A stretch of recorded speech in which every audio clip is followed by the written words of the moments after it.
so bleeding good what's cheered yet in Moto2, pushing Remigan all the way to the championship battle in 2021.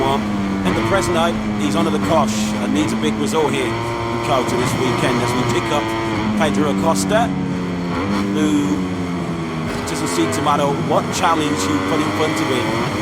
He just is able to get on with the job, effortlessly working his way around his coach circles. Caught up with the mechanics this morning, and they felt that this would be arguably his biggest test of the season so far. Well, he's got to the fly cooler. Although yesterday, you really just say, oh, well, your commentator's choice, but hey, I will let him have that one. Yeah, he's exploring the limits, shall we say, so far. Today, of course, we did see him running off a little bit this morning. It was a session of two halves this morning. He was down the back of the field for the first half of the session, bolted on some new tyres, was immediately up inside the top rears, the rear snakes left, snakes right, as he tries to get it stopped from the thick end of 300 kilometers an hour down that back straight down to right about 60 k's for the first gear, turn 12, and unfortunately he was nowhere near the apex that time, but he's on the first, he won't be the last to make a mistake through there. There are so many big braking stops around this Kota layout. This is another of them into turn 1, while we've already seen Marc Marquez run wide earlier on into 10, 11 and into 12. Huge heavy braking zones where of course you need that braking stability, which is why generally riders favour the harder front tyre around here. Yeah, when you see those hard braking zones, you know that Kevin Schwantz had some influence in the design of this Kota circuit. Great to see so many American legends gathered here this weekend.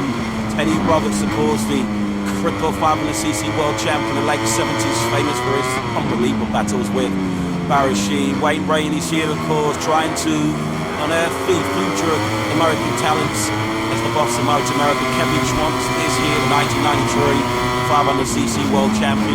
And just on that night, actually, we send our thoughts, our prayers and condolences to the family and friends of Pat Hedden, who sadly passed away recently. The first American rider to win a Premier Class Grand Prix. He was in many respects one of the trailblazers, one of such a golden generation of American talent. But great to see the likes of Kenny Roberts, Wayne Rainey and Kevin Schwantz here. Three names that are right to pair with proper ultimate legends in this great sport. Also, while we're talking about that, just send our best wishes to a couple of former MotoGP riders who've been in the wars recently. Danilo Petrucci, of course, is in World Superbikes nowadays, had a big motocross crash which has left him rather second-handed. Andrea Dovizioso too, who has certainly shown no signs of slowing down on a motocross track, and he had a pretty high-speed get-up as well on his motocross machine earlier on this week, which saw him actually hailing the dust. But unfortunately as well, he is also on the mend, so we wish him well. Marc Marquez once again there, nowhere near the racetrack there. This time through turn 19, Marquez running on, so this lap time won't count for anything. Much like we saw this morning, it's like a scruffy start to the session for King of Kota.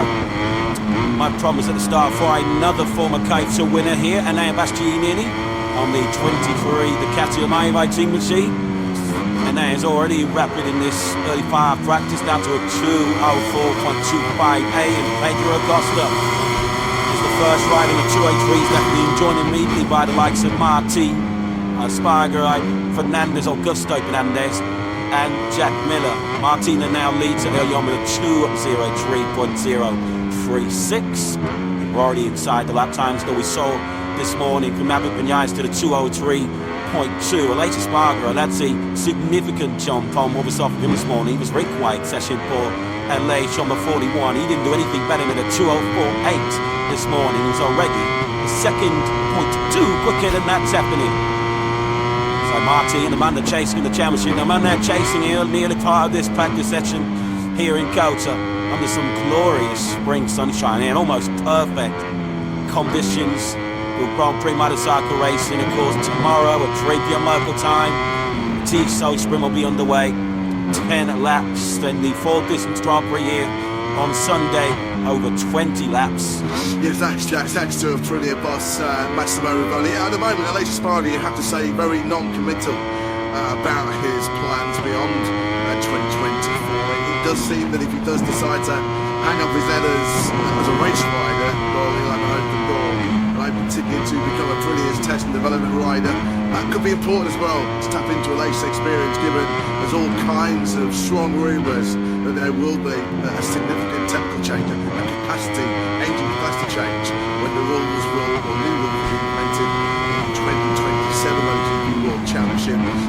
place. I think just giving himself 3 or 4 more Grand Prix just to see whether the hunger, the desire is still there. I mean, he's 34 years of age nowadays. He's the oldest statesman of this MotoGP World Championship. This weekend is his 324th Grand Prix start. He's made so many sacrifices. He's certainly put in the hard yards, Lewis. You do wonder whether, at least being so uncommitted as he is right now, whether he is actually sort of starting to seriously contemplate maybe the R word, the time.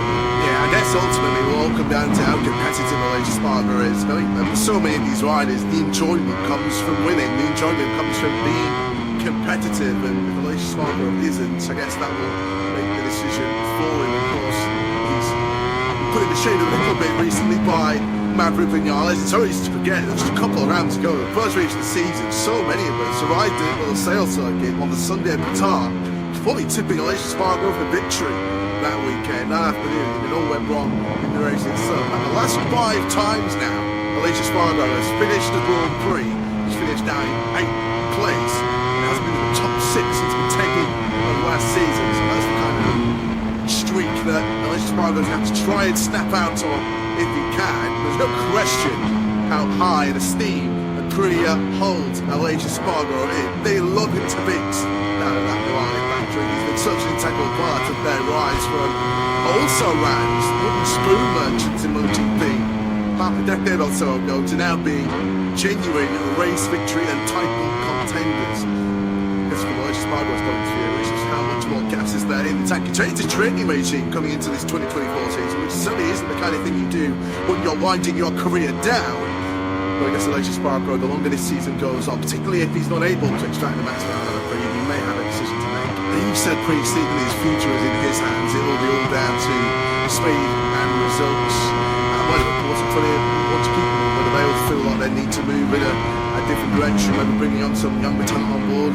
What is not up for debate is that Aprilia will somehow keep Malaysia Sparta in the fold in that test and development rider role, which is a role his brother's fulfilling very well at the moment. Occasionally, I think Sparta was in Jerez, wasn't he, early this week, before he hopped on the plane across the Atlantic to carry out his latest duties as what told us a phenomenal pundit and analyst that had Spanish colleagues Dazzle. I actually saw him near the press conference, so he had a few interviews. So he's still doing a sterling job behind the scenes for KTM. John Zarco, motorcycle, with the team that won this very Grand Prix here 1 year ago when Alex Rins was sat on top of the LCR Honda. It's a really, really good weekend actually for LCR last year, because Rins was second to Bagnaia in the team so sprint as well. Talking about Bagnaia and the factory team, let's see how they're faring so far here in Kota. Former Kota winner now, Bastiani's 4th, 1 place out of Bagnaia in 5th place. Let's get some thoughts of Mauro Gassini, the Ducati team boss, who is with Jackington. Yeah, certainly his first opportunity to get the chance, to me anyway, to chat with Mauro, and a pleasure to do so. What a start to 2024. It's certainly not been easy for you stepping in. You've already signed Pecco, you've got his teammate to sort out, you've got Pramac and VR46 deals to sort out, and then last time out, Pecco and Marc coming together. A busy start to 2024. How have you found it all? Yeah, I mean, one of the biggest noises, because I started working on Ducati 20 years ago. So I perfectly understand the situation from the marketing point of view, but the sporting point of view is not so easy. So I'm still learning, I'm still watching around, so I do my best. Let's try and cover up some of the hot topics then. World Championship leader is on a Ducati at the moment, Jorge Martin. It's been so impressive with victory last time out. How much have you been pleased to see him riding in the manner that he is? I mean, Jorge is a champion. He showed us a lot of several times last year. This year to start as we finish last year. So he's a champion, not surprised, honestly speaking. In terms of the incident between Marc and Pecco, what have you done after that incident to try and make sure we don't see something similar happening again?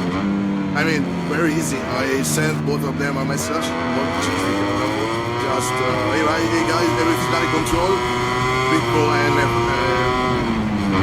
Marx are really like, yes, there's everything under control, looking for Kota. So positive, very positive. That's good to hear. Already there's a lot of talk, not only about the rider market, but in terms of which teams are going to be running which bikes at the moment for the next year. Sorry, VR46 and Pramac both have their contracts end with Ducati at the end of this current season. What's the latest update on the negotiations with both of them?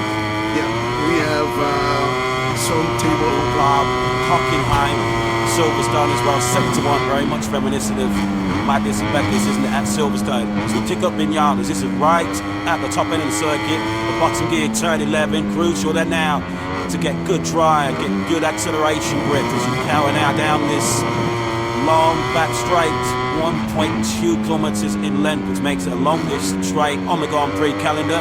Over that little crest, which can certainly unsettle the bike in the braking zone. It's all nice and clean, this by Vinales. Good lap as well, coming in from Maverick. Out on some fresh Michelin rubber there, brand new medium front, medium rear at the start of this session. Yeah, because Vinales is one of those who did go for new rubber early on this morning in free practice. Although, of course, if you're familiar with MotoGP, you'll know that that session this morning did not count towards qualifying. Solely this 60-minute practice session will determine who moves through into qualifying 2. Maverick Vinales running just ahead of Pedro Acosta on circuit, both on target to improve at the moment. And certainly the final 15 to 20 minutes as well. We'll expect the fireworks in this practice session as Vinales now approaches the final corner. Of course, we have seen him challenge at the front here at